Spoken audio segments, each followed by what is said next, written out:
चार दोस्त 12वीं पास करने के बाद एक होटल में छोटी सी पार्टी कर रहे होते हैं। बातों ही बातों में चारों ये डिसाइड कर लेते हैं कि आज से 40 साल बाद आज ही के दिन 1 जनवरी को हम फिर से यहीं मिलकर पार्टी करेंगे। और हाँ, जो सबसे आखिर में आएगा सबका बिल वही पे करेगा। होटल का वेटर भी ये सब देख रहा था। कहने लगा 40 साल बाद अगर मैं भी यहीं रहा तो आपकी ये पार्टी जरूर देखूंगा। ठीक 40 साल बाद पहला दोस्त होटल पहुंचा तो देखता है होटल 5 स्टार बन चुका है। अब वहां पर सब कुछ बदल चुका है। एक शख्स उसे पहचान जाता है और कहता है, सर बैठिए, मैं आपको पहचान गया हूँ, मैं वही वेटर हूँ जो अब इस होटल का मालिक बन चुका है। वो कहता है, क्या बात है। इतने में दूसरा दोस्त आ जाता है। दोनों की बातचीत शुरू होती है कि बिजनेस ग्रो कर गया, सब अच्छा चल रहा है। दोनों अपनी अपनी बातें शेयर ही कर रहे होते हैं कि तीसरा दोस्त भी वहां पहुंच जाता है। चौथा दोस्त अब भी नहीं पहुंचा। तो जो सेठ होता है वो कहता है, आप ऑर्डर कीजिए, मेन्यू में खाना सेलेक्ट कीजिए, इतने में आपका दोस्त भी आ जाएगा। खाना भी लग गया। वेट करते करते काफी देर हो गई।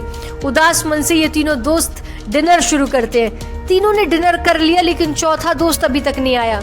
अब जब बिल देने की बारी आई तो कहते हैं कि विकास तो बड़ा आदमी बन गया है, हमें इग्नोर कर रहा है, चलो हम ही बिल पे कर देते हैं। जैसे ही बिल पे करने के लिए काउंटर पे पहुंचे तो काउंटर का मैनेजर बोला कि आपका बिल पे हो चुका है। तीनों चौथे दोस्त के ना आने की शिकायत करते करते होटल से बाहर ही निकले थे कि तभी एक सरकारी गाड़ी वहां आकर रुकती है।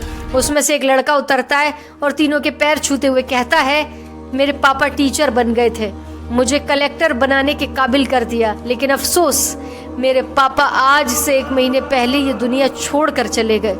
उन्होंने आखिरी वक्त में आपके इस वादे के बारे में बताया था और कहा था कि जब तीनों पार्टी खत्म कर ले तो उसके बाद तू वहां जाना और पेमेंट कर देना।